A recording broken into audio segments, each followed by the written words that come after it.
Hi viewers, welcome back to ஆயுதம் அறிவோம். இன்னைக்கான காணொலியில பாகிஸ்தானின் 2 முக்கிய மிசைல்களை பத்தி தெரிஞ்சுக்க போறோம்.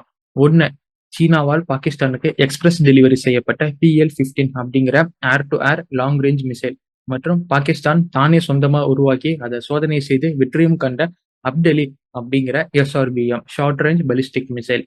இதை ரெண்டையும் பத்தி நம்ம பார்க்க போறோம். இந்த 2 மிசைல்களை கொண்டு பாகிஸ்தானால இந்தியாவுக்கு போதிய அச்சுறுத்தல்களை தர முடியுமா? இதை எதிர்கொள்ளணும்னா இந்தியா எது மாதிரியான நடவடிக்கையை மேற்கொள்ளணும்? இதற்கு எதிர்கொள்ள இந்தியா கிட்ட போதுமான ஏவுகணைகள் இருக்கா அப்படிங்கிறத இன்னைக்கான காணொலியில நாம பார்த்து தெரிஞ்சுக்க போறோம். இது மாதிரி weapon technology, weapon based news மற்றும் இந்தியன் டிஃபென்ஸ் நியூஸ் இதெல்லாம் தெரிஞ்சுக்க ஆயுதம் அறிவோம் அப்படிங்கிற நம்ம சேனலை இப்பவே ஃபாலோ பண்ணிக்கோங்க அண்ட் சப்ஸ்கிரைப் பண்ணிக்கோங்க. இப்போ வாங்க உள்ள போய் என்ன செய்தி அப்படிங்கிறத தெரிஞ்சுக்கலாம்.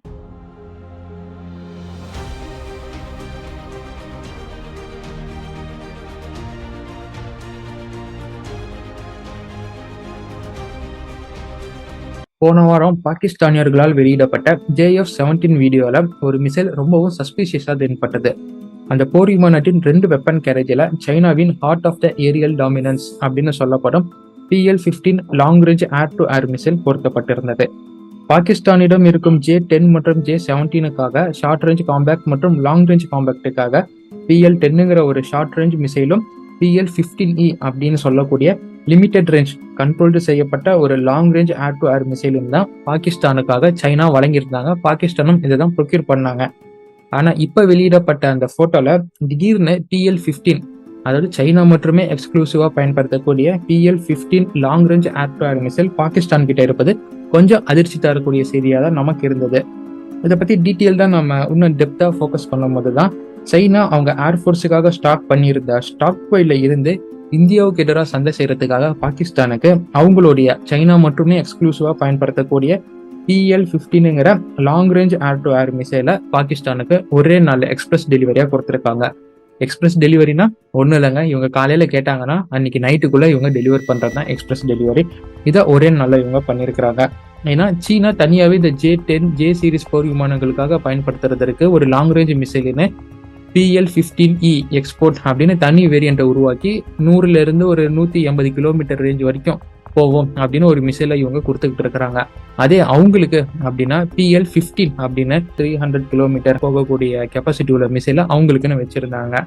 இது மாதிரி ஒரே நாள்ல எக்ஸ்பிரஸ் டெலிவரி வேற எங்காச்சும் நடந்திருக்கா அப்படின்னு கேட்டா ரொம்ப ரேரா தான் இது மாதிரி நிகழ்வு எல்லாமே நடக்கக்கூடும். பிகாஸ் அந்த அளவுக்கு எல்லா நாடுகளுக்கிட்டையும் சொபிஸ்டிகேட்டட் லாஜிஸ்டிக் ஃபெசிலிட்டி இல்ல ஒரு சில நாடுகள்கிட்டயே இருக்கு. இதற்கு முன்னாடி 2022ல உக்ரைனுக்காக அமெரிக்கா ஒரு எக்ஸ்பிரஸ் டெலிவரியா பண்ணியிருந்தாங்க. அதாவது உக்ரைன் காலையில இது மாதிரி ஜாவ்லின் மிசைல் வேணும் அப்படின்னு அமெரிக்காவுடன் ஒரு ஒப்பந்தம் போடுறாங்க. அமெரிக்காவும் தரேன் அப்படின்னு இரு நாடுகளிடையே ஒப்பந்தமானது. அன்னைக்கு இரவு சாயந்தரமே ஜாவ்லின் மிசைல் உக்ரைன்ல போய் இறங்கியிருக்கு அமெரிக்காவின் கார்கோ விமானம் மூலியமா. ஸோ இதுதான் கடைசியாக நடந்த ஒரு எக்ஸ்பிரஸ் டெலிவரி. இந்த எக்ஸ்பிரஸ் டெலிவரி ஆனது நமக்கு என்ன தெரியப்படுத்துதுன்னா, அமெரிக்கா, ரஷ்யா போன்ற நாடுகள் கிட்ட இருக்கும் அந்த சொபிஸ்டிகேட்டட் டெலிவரி மற்றும் லாஜிஸ்டிக் ஃபெசிலிட்டி இப்ப சைனா கிட்டயும் இருக்கு. அதிக அளவான ஆயுதங்கள் அவங்க ஆயுத கிடங்கள் இருக்கு அப்படிங்கறது தெரியப்படுத்துது.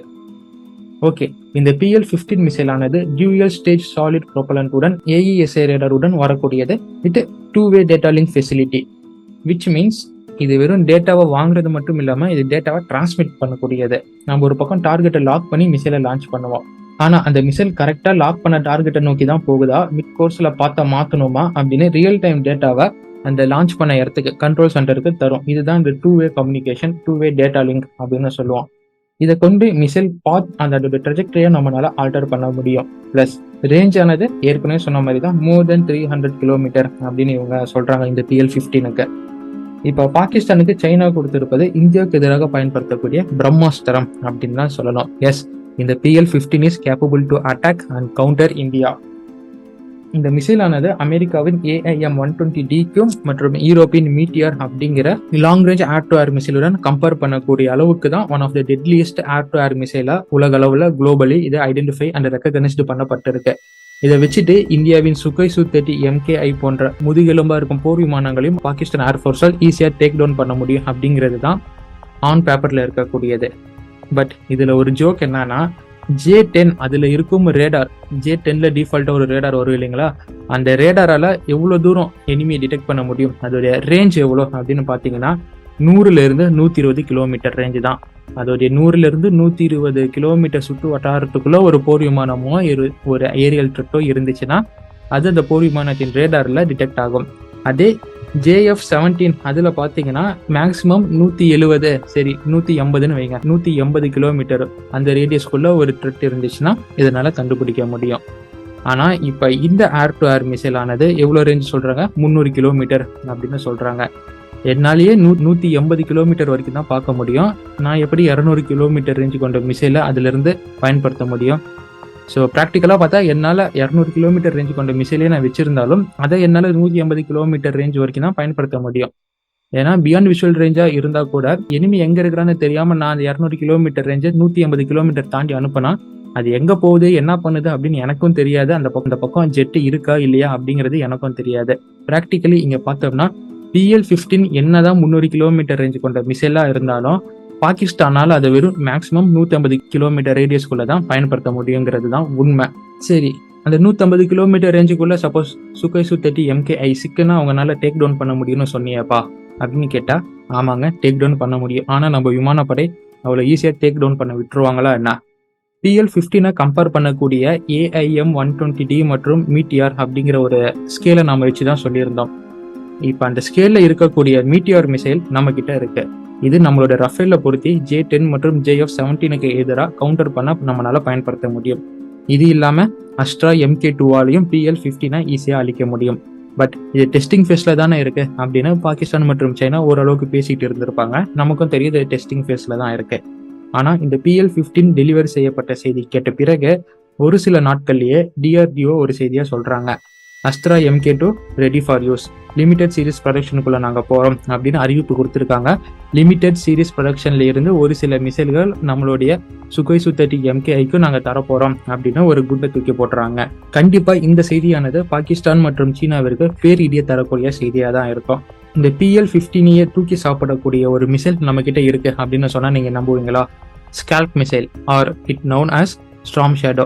இந்த மிசைல் நம்ம 36 ரஃபேல பிரான்ஸ் கிட்ட இருந்து வாங்கும் போதே அதோடைய வெப்பன் கேரேஜுக்காக ஸ்கால்பையும் நம்ம வாங்கியிருந்தோம். இந்த ஸ்கால்ப் மிசைலை பத்தி இல்ல ஸ்டார்ம் ஷேடோன்னு சொல்லக்கூடிய மிசைலை பத்தி நான் சொல்லணும்னு உங்களுக்கு அவசியமே இல்லை. Stealth and more then 300 kilometre range கொண்ட மிசைல் தான் இது. ரஷ்ய படைகளே என்ன அப்படின்னு கேட்ட மிசைலும் இது. ஸோ அதனால சீனாலாம் இதற்கு முன்னாடி நிற்க கூட முடியாது அப்படிங்கிறது தான் நிதர்சனமான உண்மை. PL-15 ஒரு கேப்பபிளான ஏர் டு ஏர் மிசைல் தான், அதில் எந்த சந்தேகமும் இல்லை. பட் பாகிஸ்தான் கிட்ட இருக்கும் ஜெட், அதில் இருக்கும் ரேடார் இந்த PL-15 மிசைல்ல இருக்கும் ரேஞ்சுக்கு சப்போர்ட் பண்ணாது அப்படிங்கிறது தான் வருத்தத்திற்குரிய செய்தியா இருக்கு. என்ன செய்யறது? அடுத்து பாகிஸ்தானின் ஓன் மிசைல் ப்ரோக்ராமுக்கு வருவோமே. நேத்து நோட்டம் அறிவிச்சதை தொடர்ந்து பாகிஸ்தான் அப்தலி அப்படின்னு ஒரு மிசைலை சோதனை பண்ணியிருக்காங்க. இது எதுக்கு சோதனை பண்ணாங்க, இந்த மிசைல் பாகிஸ்தானை முதல்ல தாண்டுமா அப்படிங்கிறது எனக்கு பெரிய சந்தேகமா இருக்கு. பிகாஸ் இந்த அப்தலி மிசைல் ஆனது ஏற்கனவே பாகிஸ்தானிடம் பயன்பாட்டில் இருக்கக்கூடிய HUF-1 மற்றும் HUF-2 அப்படிங்கிற ஒரு ஷார்ட் ரேஞ்ச் பலிஸ்டிக் மிசைலோட எக்ஸ்டெண்டட் ரேஞ்ச் தான். ஸோ இதோடைய ரேஞ்ச், இந்த மிசைல் ஆனது 450 கிலோமீட்டர் வரை போகக்கூடியது ஒரு surface to surface air missile. Plus 250 இருந்து 450 கிலோகிராம் வரை இதோடைய பேலோடு இருக்கும், யூஸ் பண்ணலாம் அப்படின்னு சொல்றாங்க. அந்த பேலோடானது மேபி ஹை எக்ஸ்ப்ளோசிவ் பேலோடாகவும் இல்ல சப் மியூனிஷன் ஆகவும் இல்ல கன்வென்ஷனல் வார்ஹெட் ஆகவும் இருக்கும் அப்படின்னு பாகிஸ்தான் நம்மளே பயமுறுத்தி இருக்காங்க. இது ஒரு சாதாரண SRBM தான் friends, short range ballistic missile தான். அதனாலேயே இதுல ஒரு single stage solid propellant system தான் பயன்படுத்தப்படும். அண்ட் நேவிகேஷன் சிஸ்டம், எப்பயுமே ஒரு மிசைல்னா அதுக்கு நேவிகேஷன் சிஸ்டம் அப்படிங்கிறது ரொம்ப முக்கியம் இல்லையா? இதுல இனர்ஷியல் கைடட் சிஸ்டம் தான் பயன்படுத்தியிருக்காங்க. விச் சேஸ் இதனால மூவிங் டார்கெட்ஸை லாக் பண்ணி அழிக்க முடியாது.